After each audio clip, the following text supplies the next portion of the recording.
Thanks for clicking the video. This is a good match. 9-hole match play. Brendan versus Anthony. Here at Skylinks in Long Beach, California. It is early in the morning. Recently, the only time I've gotten to play golf has been once or twice a week, back nine. If you show up early enough, you can play the back nine before the regular 18-hole golfers come around. I'll tell you a little bit about my opponent, Anthony, coming up soon. This is my first shot. It's a driver that hit a little bit too much draw on it. Ended up right there in that spot. This hole for me really is not driver because I land my driver right at this time of day when it's kind of moist out and a little cooler with basically no wind. I land my drive right where those bunkers are, so it's just not smart to play that. Anthony hit a running draw solid into the trees, though kicked out. You can see his ball in the rough just to the left of the just past the bunker here in the left. So if you've seen these vlogs before, you know that for the first wedge shot of the day, sometimes, especially because I have so much movement up and down, I can hit it fat and thin, so a fairway bunker shot is very tough to be my first challenge of the day. Anthony hit it on the green. He's got about 25 feet away. I have about 30 yards from the flag. So I'm picking out my landing spot. Awesome impact. I just landed it 3 steps too far, maybe 4 steps too far. I just thought I hit it perfectly. I just totally misjudged how the ball was going to react once it hit the green. It just firmed out. You can see it does slope away. Once it gets past the hole, it slopes away a little bit. Anthony for birdie takes an early lead in the match. So Anthony goes 1 up in the match and going straight into the par 5. Anthony looking to take control of this early, but blocks his drive out to the right in this tree line, and he's not in a good spot there at all. Anthony works for the post office, is a young guy, just had a daughter about 2 months ago, his first daughter, and lives in Bellflower. Really nice guy that's going to start to play some higher level amateur golf events, SCGA stuff. And he was asking me about my swing and what I was working on, and this is it. Yeah, I've been doing that, the cone drill you see me do. Do you go outside of it or inside of it? Yeah, on the way back I go outside, and on the way down I try to go from the inside, but it's more in front of it. Oh, and it's less like yeah. this, but it's more in front of it. But doing that so much, like I sent it to Tony, and he was like, I keep getting in this spot right here. Yeah. About that. He's like, he wants me about like that, right. you know? More and not only that, but like coming from the inside so much, because you can go from the inside by tipping backwards this way. Yeah. And he's like, and then you kind of flip release it. He's like, I actually want you to go outside it and then feel like you're still outside it. Yeah. See, that gets the arms more in front of myself. Yeah. So.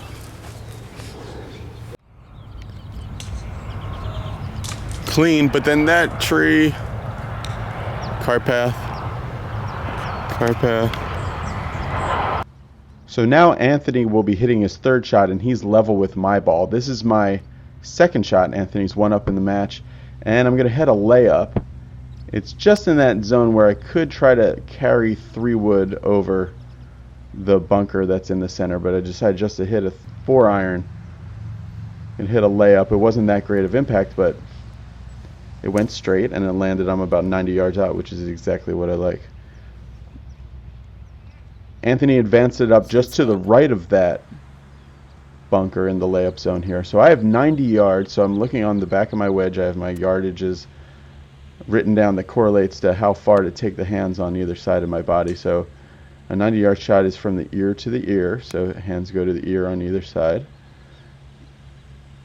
Zoom in, lands it right up by the flagstick, and then spins backwards a little bit because of the slope. At a little bit more than 7 feet. I'm glad. See, I was going to hit 3-wood and try to get over this, but with him in trouble in a match play situation, what's the point? What's the point? So I'm sitting there for birdie. Here's Anthony needs up and down for par. He's been hitting his wedges really well recently, he said. Okay, so Anthony's a little outside of me, and the main thing I wanted to say, if you guys have a match coming up as far as a match play match, the main thing I've learned about doing match play matches is you can only win one hole at a time. And that's a cliche, everybody always says one hole at a time, as Anthony misses his par putt. So that's a bogey for Anthony. What I mean is, if it's stroke play, there can be a 2-stroke or even a 4-stroke swing. You know, I guess the most would, in a normal situation, would be a 3-stroke swing, like a double bogey to a birdie. So, but in match play, it doesn't matter. The one guy could make $1 million and the other guy could make a 1, and it's still, you just can win one hole at a time. So don't try to do too much. So just try to win your one hole at a time, and just keep up that consistency. Difficult thing about playing early in the morning like this, as I took that hole, so the match goes back to all square, is that you end up playing the first 3 or 4 holes with the greens uncut, and then the last 4 or 5 holes with the greens cut. So it's a little tough to get the speed of the greens. Hit a good drive down the middle, not totally solid, but very good direction down the middle of this par 4. Here's Anthony. He's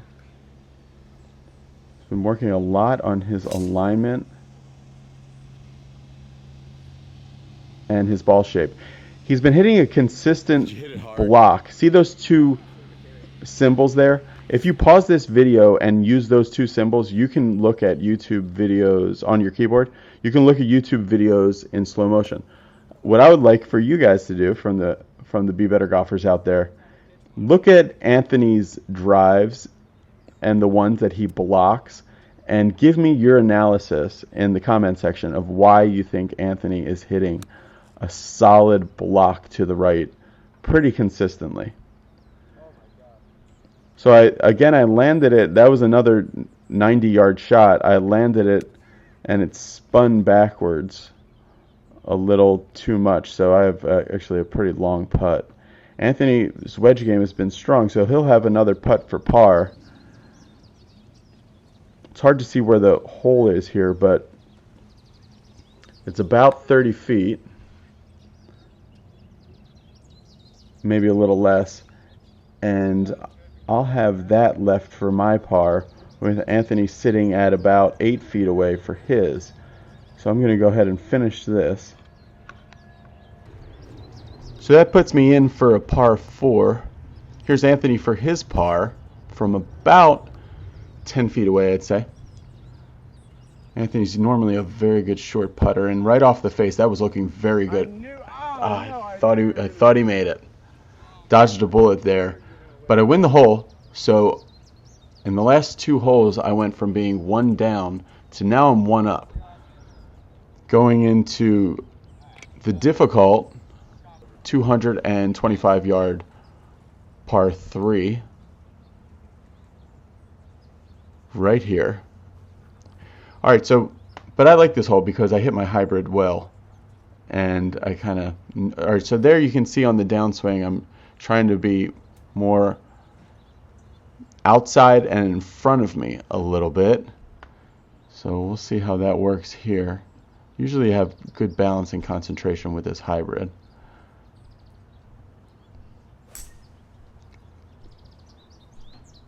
I hit it well. It's on a good line, but it's only slightly pulled, so I'm just watching those bunkers. Got a great landing spot and then kicked right towards the hole. Way too much roll. Was even thinking maybe about hole in one because it disappeared past a little hole, past a little hill. So here's Anthony with his, I think that's a 5-wood. Or no, actually I think that's a hybrid. I can't tell with the TaylorMade ones. So same thing as I was asking you before, that's a solid block. He hit it the distance he wanted to, and he comes up in between the 2 bunkers. So here's Anthony pitching from that spot I was just talking about. Hits a really nice pitch, lands it almost perfectly and rolls to about Oh, brilliant shot. 2 feet, less than 2 feet.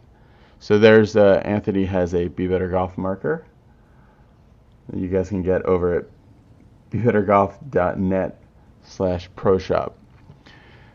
And that's his marker there. This is me for birdie to go 2 up in the match. A little low. Give it to him. Good birdie. But falls in anyway, so I go 2 up in the match. I knew. And making a 2 on the card really felt solid. So, but we were just here talking about the post birdie mess up, we'll call it, and about Anthony and I were talking about how really good players, when they make a birdie, they go on to make another birdie, and it starts getting them on a hot run. And less good players make a birdie, and then immediately they start feeling uncomfortable, start trying to do too much. So I was really concentrating on hitting a good, solid tee shot, which is what I did there. That's, like, dangerous for them. Gotta let, when you make birdies, you gotta let it focus you, not distract you. Okay, so Anthony is going to hit a going draw around the corner there, and he just killed it down there. You can see that's Anthony. Took advantage of the shape of his shot and also some high clubhead speed, and he's way down there. So this is me. I've been having about this yardage all day. This is like 84 yards or so. And I landed it at the perfect distance and just rolled out just a little bit. So I have that, what would you call that, 8-footer there for my birdie. Anthony, the last time we played together, I told him that his wedges were really worn out. So he actually went out and, or maybe that's one of the reasons, but anyway, he went out and bought a bunch of new wedges, and he's been hitting some great wedge shots. And in a match play situation, what I just did there was terrible. I just thought that was going to be so fast. You can see how Anthony and my ball were both up on this slope, so you'd think it would be kind of fast, but There you go. it wasn't. Anthony makes a birdie to get back to 1 down in the match. So I'm 1 up right now as we go into the par 5. Good birdie for Anthony, his second birdie of the round.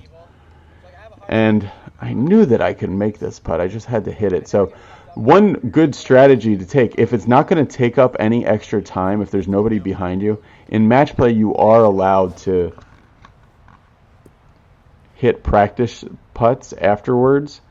And if it's not taking up any extra time, it's always good to actually see a putt go in before you move on to the next hole, rather than have your last image of it being a missed putt. The more putts you can see go in, even if it doesn't mean anything, the better. All right, so I'm 1 up in the match at the moment, going into this severe dogleg left par 5. Anthony hit his down the right-hand side solid, but it extends the hole a little bit. I hit a, like, kind of half a hook into the doglegs, and not very good at all.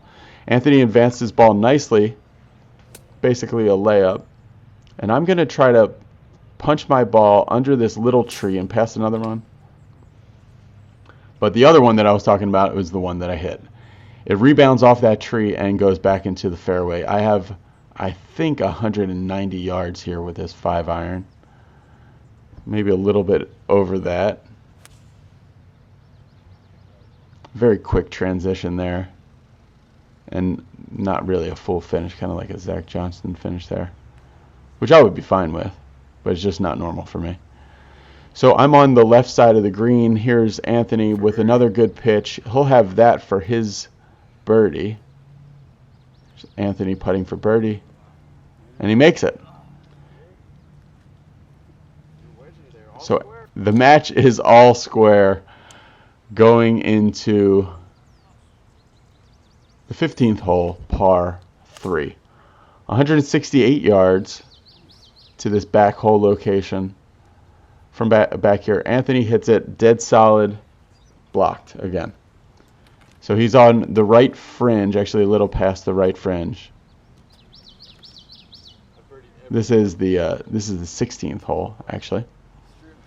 All right, so I just said to myself, I've birdied every par 3 so far today.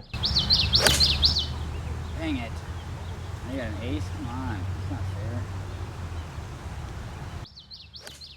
Hit a good solid shot there. And that was really the feeling of the arm staying in front of my golf swing. And not letting him get stuck and dragging behind myself.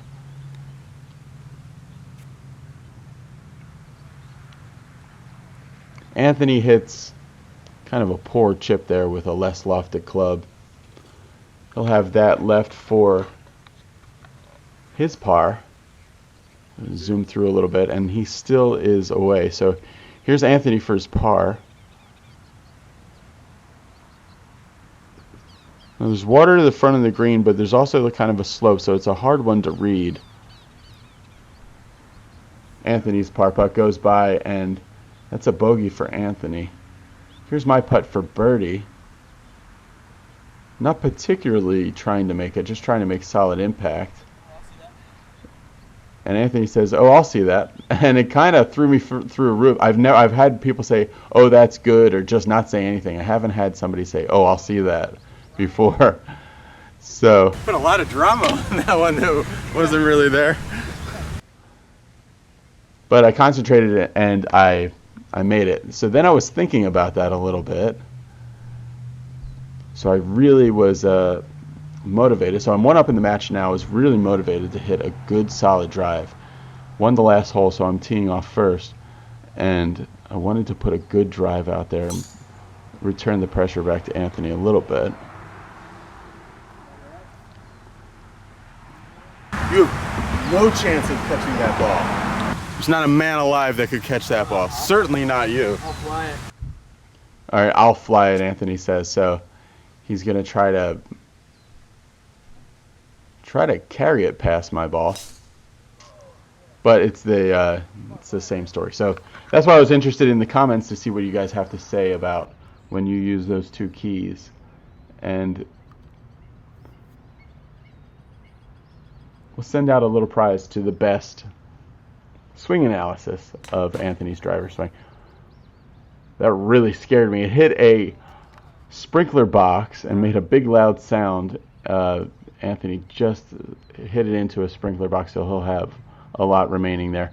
So I hit mine well down the fairway with the drive. It was a good drive. It's above my feet a little bit, and I just actually hit it pretty solid, perfectly pin high, but you can see I missed the green by about 2 yards, and then it kicked even further to the right.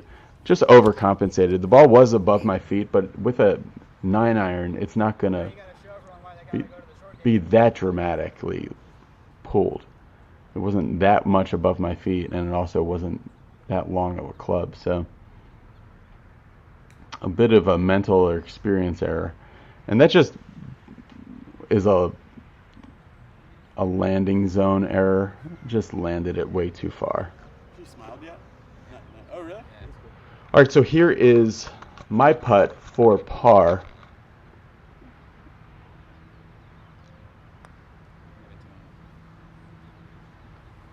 And not only did I miss my par putt way on the high side, I hit the hell out of it. So now I have this left for my bogey. But I'm short putting better this week. Last week when I played, I made 4 birdies, but the last one I could have made 5 in my 9 holes, but I missed like a 2-footer. So Anthony also made a bogey on that hole. So I go into the last hole dormy. Really solid, right out of the center of the face there. Right down the middle. So it's really good in match play to try to keep the tee box. And on the tee box, it's hard to see how far it went. It's very easy to see if it went left or right. But hitting it straight, regardless of really how far you hit it, is a big advantage. All right, so Anthony has blocked his tee shot again. And he has this shot to the green, so there's water short left. He's got a tree trunk right in front of him, and he's going to have to... It's a match play situation. He's got to... And I'm sitting right in the middle of the fairway. So there's the flag. So Anthony is going to try to hit a crazy low hook around these trees, and he did it. The shape was amazing. It totally just took a left-hand turn and landed on the ground. It's running up as the camera work gets better. What a shot. You can see it there. Really one of the best shots I've ever seen. That's going to be like 10 feet. Wow. Awesome shot. That's where Anthony ended up. Just really an awesome shot. I should break that down in another video, basically how to do shot shaping. That was awesome. And then, so after my tee shot was totally perfect. Anthony's tee shot was in jail, and he's sitting 10 feet away for birdie, and I did basically the same thing I did on the hole before. Rushed the swing and blocked it. The chip was all right. I've been chipping really well recently, except for uphill lies. So that's it's the one area I keep swinging in and not matching my shoulders up and swinging into the hill. So that's just something I got to work on. Have the short game scoring school with 2 spots left that I'm going to be working on that with Tim before the school, and then I'm going to be working with you guys and Tim Yelvertson PGA. Send me an email. Oh, there's Anthony. That was for his birdie, so he'll have that remaining for his par. I have this for my par. Remember, I'm 1 up in the match here. So Anthony has that for his 4. This is my putt for a 4. And Anthony's is, I would say, 7 inches outside the circle of friendship. I hit a good putt. I just did not get it up high enough. So I'm going to finish this. And then Anthony's, I wasn't sure if he was going to give it to me or not because he was talking. And then he said, eventually I did put it in. So here is Anthony's putt to extend the match. You can see there's a little damage there in front of his ball, and he actually hits it. It hops. Later he was upset that he didn't repair it. All right, so I won this match. Thanks for watching, everybody. There will be a rematch. You guys will see. Anthony wants to go down and play Torrey Pines or somewhere. So maybe we'll do that. And send me, if you guys are interested in the short game school, send me an email, contactbebettergolf@gmail.com, and click the subscribe button. It really helps the channel. Thanks, everybody. Bye.